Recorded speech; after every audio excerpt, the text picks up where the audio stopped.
नमस्कार साथियों, भोपाल एकेडमी के यूट्यूब चैनल पर आप सभी का स्वागत है। एमसीक्यू सीरीज में आज का हमारा टॉपिक है मध्य प्रदेश की जलवायु। मध्य प्रदेश की जलवायु से संबंधित महत्वपूर्ण प्रश्नों को आज हम इस लेक्चर में डिस्कस करेंगे। पहला प्रश्न है, मध्य प्रदेश में किस प्रकार की जलवायु पाई जाती है? विकल्प है शीत जलवायु, शुष्क जलवायु, उष्णकटिबंधीय मानसूनी जलवायु या उपरोक्त में से कोई नहीं। तो इस प्रश्न का सही जवाब होगा उष्णकटिबंधीय मानसूनी जलवायु। मध्य प्रदेश में उष्णकटिबंधीय मानसूनी जलवायु पाई जाती है। समुद्र से दूरी और मध्य में कर्क रेखा तथा भू आवेशित राज्य होने के कारण कई परिस्थितियां हैं जो मध्य प्रदेश की जलवायु को प्रभावित करती हैं। मानसून शब्द की उत्पत्ति निम्न में से किस भाषा के शब्द से हुई है? विकल्प है हिंदी भाषा, उर्दू भाषा, अरबी भाषा या उपरोक्त में से कोई नहीं। तो इस प्रश्न का सही जवाब होगा अरबी भाषा। मानसून शब्द की उत्पत्ति अरबी भाषा के मौसम शब्द से हुई है। मौसम शब्द का अर्थ होता है ऋतु या मौसम। मानसून से आशय एक ऐसी जलवायु से है जिसमें ऋतुओं के अनुसार पवनों की दिशा परिवर्तित होती है। जैसे ग्रीष्म ऋतु में पवनों की दिशा जो है वह दक्षिण पश्चिम से उत्तर पूर्व और शीत ऋतु में उत्तर पूर्व से दक्षिण पश्चिम दिशा की ओर होती है।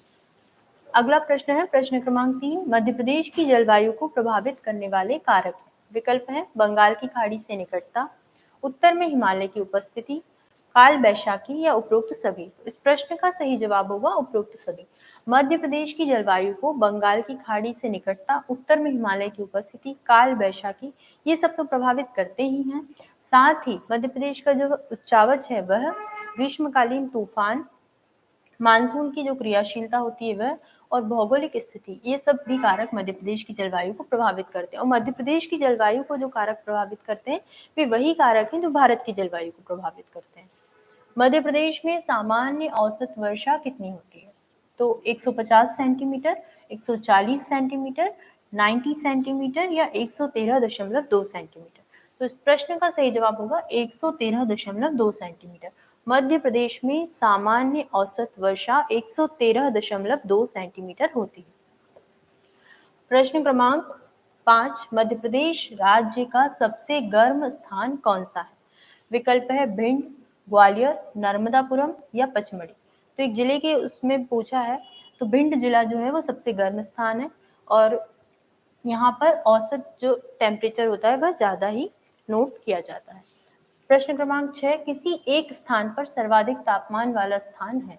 तो विकल्प है नीमच, मंदसौर, गंजबासौदा और भोपाल। तो इस प्रश्न का सही जवाब होगा गंजबासौदा। 1995 में यहाँ जब टेम्परेचर नोट किया गया था तो 48.9 डिग्री सेंटीग्रेड नोट किया गया था जो एक हाईएस्ट टेम्परेचर मध्य प्रदेश का था। मध्य प्रदेश में सर्वाधिक वर्षा होती है भिंड, भोपाल, पचमढ़ी और जबलपुर। तो इस प्रश्न का सही जवाब होगा पचमढ़ी। मध्य प्रदेश में सर्वाधिक वर्षा पचमढ़ी में होती है। 215 सेंटीमीटर की लगभग वहां पे एवरेज रेनफॉल देखी जाती है। प्रश्न क्रमांक 8, मध्य प्रदेश में सबसे कम वर्षा कहाँ होती है? विकल्प है बालाघाट, भोपाल, इंदौर और भिंड। तो मध्य प्रदेश में सबसे कम वर्षा भिंड में होती है। भिंड के गोहद में सिर्फ 55 सेंटीमीटर वर्षा एवरेज वहां पर होती है। मध्य प्रदेश में समताप रेखा कितनी है? विकल्प है 10 degree Celsius, 15 degree Celsius, 21 degree Celsius और 30 डिग्री सेल्सियस। तो मध्य प्रदेश में समताप रेखा जो है 21 डिग्री सेल्सियस है। 21 डिग्री सेल्सियस समताप रेखा मध्य प्रदेश के मध्य से गुजरती है और ये मध्य प्रदेश को दो तापमान वाले भागों में बांटती है। एक उत्तरी भाग हो जाएगा और एक दक्षिणी भाग। तो उत्तरी भाग का जो टेम्परेचर होता है वो ज्यादा होता है और दक्षिणी भाग का टेम्परेचर कम होता है। प्रश्न क्रमांक 10, मध्य प्रदेश में सबसे अधिक ठंड किस माह में पड़ती है? विकल्प है फरवरी, दिसंबर, जनवरी और मार्च। तो इस प्रश्न का सही जवाब होगा जनवरी। मध्य प्रदेश में सबसे अधिक ठंड जनवरी माह में पड़ती है।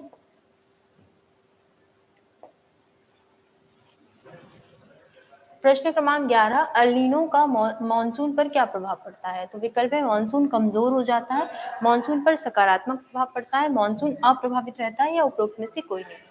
तो इस प्रश्न का सही जवाब होगा अल नीनो से मॉनसून पर नकारात्मक प्रभाव पड़ता है, मॉनसून कमजोर हो जाएगा, जबकि ला नीना से मॉनसून पर सकारात्मक प्रभाव पड़ता है। ठीक है, अल नीनो से नकारात्मक और ला नीना से सकारात्मक प्रभाव। प्रश्न क्रमांक 12, दक्षिण पश्चिम मानसून की अरब सागर की शाखा को कितने भागों में विभाजित किया जाता है? जो दक्षिण पश्चिम मानसून हमारे यहाँ आता है अरब सागर की शाखा, उसको हम कितने भाग में विभाजित कर सकते हैं? तो इस प्रश्न का सही जवाब होगा 3 भागों में। ठीक है, 3 भागों में हम उसको क्लासिफाई करते हैं। कैसे करते हैं? तो एक पश्चिमी घाट में केरल और कर्नाटक में जो प्रवाहित होता है वह, फिर बीच में मुंबई शाखा इसको बोलेंगे, जो मध्य प्रदेश तक भी आती है, और एक होता है गुजरात वाली शाखा जो सौराष्ट्र और प्रायद्वीप से आती है और अरावली पर्वत श्रृंखला के समांतर होते हुए सीधे निकल जाती है। प्रश्न क्रमांक 13, मध्य प्रदेश में ग्रीष्म ऋतु को किस नाम से जाना जाता है?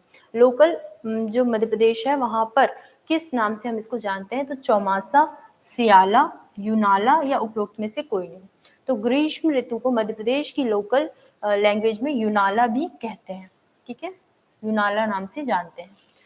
प्रश्न क्रमांक 14, भारत मौसम विभाग का एकमात्र कार्यालय मध्य प्रदेश के किस जिले में स्थित है? भारत मौसम विभाग का कार्यालय मध्य प्रदेश के किस जिले में स्थित है? भोपाल, इंदौर, ग्वालियर, जबलपुर। तो इस प्रश्न का सही जवाब होगा इंदौर। मध्य प्रदेश में भारत मौसम विभाग का कार्यालय इंदौर जिले में स्थित है। प्रश्न क्रमांक 15, मध्य प्रदेश में शीत ऋतु को किस नाम से जाना जाता है? विकल्प है यूनाला, चौमासा, सियाला और उपरोक्त में से कोई नहीं। तो इस प्रश्न का सही जवाब होगा सियाला। शीत ऋतु को सियाला, ग्रीष्म ऋतु को यूनाला नाम से जानते हैं। प्रश्न क्रमांक 16, वर्ष 2013 में उज्जैन के डोंगला में मध्य प्रदेश की पहली आधुनिक वेधशाला का निर्माण किया गया, जिसका नाम निम्नलिखित में से किस के नाम पर किया गया है? विकल्प है आचार्य आर्यभट्ट, आचार्य सुश्रुत, आचार्य खगोल शास्त्री वराहमिहिर और उपरोक्त में से कोई नहीं। तो इस प्रश्न का सही जवाब होगा खगोल शास्त्री आचार्य वराहमिहिर। वराहमिहिर के नाम पर 2013 में जो उज्जैन के डोंगला में आधुनिक वेधशाला स्थापित की गई है उसका नामकरण किया गया है। प्रश्न क्रमांक 17, मध्य प्रदेश में वर्षा ऋतु को किस नाम से जाना जाता है?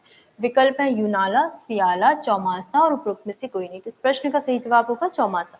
मध्य प्रदेश में वर्षा ऋतु को चौमासा नाम से जाना जाता है। प्रश्न क्रमांक 18, एस चंद्रशेखर वेधशाला मध्य प्रदेश में कहाँ स्थित है? विकल्प है भोपाल, इंदौर, ग्वालियर और जबलपुर। तो इस प्रश्न का सही जवाब होगा इंदौर। इंदौर में जो राजा रमन्ना प्रगत प्रौद्योगिकी केंद्र है वहां पर एस चंद्रशेखर वेधशाला की स्थापना की गई। प्रश्न क्रमांक 19, मध्य प्रदेश में सर्वाधिक दैनिक तापांतर 43.1 डिग्री सेंटीग्रेड से 28.6 डिग्री सेंटीग्रेड कहाँ दर्ज किया गया है?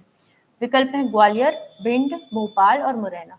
सर्वाधिक तापांतर मध्य प्रदेश के उत्तरी भाग में देखा जाता है, तो ये ऑप्शंस अपने आप ही एलिमिनेट हो जाएंगे। ग्वालियर और मुरैना में कंफ्यूजन होगा, लेकिन इसका आंसर ग्वालियर है। ठीक है, विंध्य पर्वतीय क्षेत्र में औसत वार्षिक वर्षा होती है। विकल्प है 100 से 106 सेंटीमीटर, 50 से 100 सेंटीमीटर, 210 से 216 सेंटीमीटर और 310 से 316 सेंटीमीटर। तो इस प्रश्न का सही जवाब होगा 50 से 100 सेंटीमीटर। मध्य प्रदेश में विंध्य पर्वतीय क्षेत्र जो है वहां पर औसत वर्षा 50 से 100 सेंटीमीटर होती है। प्रश्न क्रमांक 21, मध्य प्रदेश में जो औसत तापमान शीत ऋतु में है वह कितना है? 22 degree Celsius, 23 degree Celsius, 24 degree Celsius या 25 डिग्री सेल्सियस। इस प्रश्न का सही जवाब होगा 23 डिग्री सेल्सियस। मध्य प्रदेश में शीत ऋतु में 23 डिग्री सेल्सियस जो है वो एवरेज टेम्परेचर नोट किया जाता है। प्रश्न क्रमांक 22, मालवा के पठार में किस प्रकार की जलवायु पाई जाती है? मालवा के पठार में जलवायु का प्रकार उष्णकटिबंधीय जलवायु, शुष्क जलवायु, मानसूनी जलवायु या समशीतोष्ण जलवायु। तो इस प्रश्न का सही जवाब होगा समशीतोष्ण जलवायु। मानसून जो मालवा में जलवायु है उसको हम समशीतोष्ण जलवायु कहते हैं। मध्य प्रदेश को कितने जलवायु प्रदेशों में विभाजित किया गया है? विकल्प है 3, 4, 5 और 6। तो इस प्रश्न का सही जवाब होगा 4। मध्य प्रदेश को 4 जलवायु क्षेत्रों में बांटा गया है। प्रश्न क्रमांक 24, मध्य प्रदेश में सर्वाधिक वर्षा किस क्षेत्र में होती है? विकल्प है नर्मदा सोन घाटी, बुंदेलखंड क्षेत्र, विंध्य क्षेत्र और मालवा क्षेत्र। तो इस प्रश्न का सही जवाब होगा नर्मदा सोन घाटी। नर्मदा सोन घाटी में सर्वाधिक वर्षा मध्य प्रदेश में होती है। प्रश्न क्रमांक 25, आज के लेक्चर का लास्ट क्वेश्चन। प्रश्न क्रमांक 25 है, तापक्रम के आधार पर मध्य प्रदेश का अधिकांश भाग किस तापीय वर्ग के अंतर्गत आता है? विकल्प है सूक्ष्म तापीय, अति तापीय, मध्य तापीय या उपरोक्त में से कोई नहीं। तो इस प्रश्न का सही जवाब होगा अति तापीय। मध्य प्रदेश का अधिकांश भाग अति तापीय क्षेत्र में आता है और भारत में भी अधिकांश क्षेत्र जो अति तापीय क्षेत्र में आता है। मध्य प्रदेश और भारत दोनों में ही 21 मार्च के बाद सूर्य उत्तरायण होने लगेगा और कर्क रेखा पर कब जाएगा? 21 जून को कर्क रेखा पर यह लंबवत हो जाता है। इस कारण से टेम्परेचर बढ़ता है। तो धन्यवाद, आज के लिए इतने ही प्रश्न हैं। मिलते हैं नेक्स्ट लेक्चर में। बहुत बहुत धन्यवाद।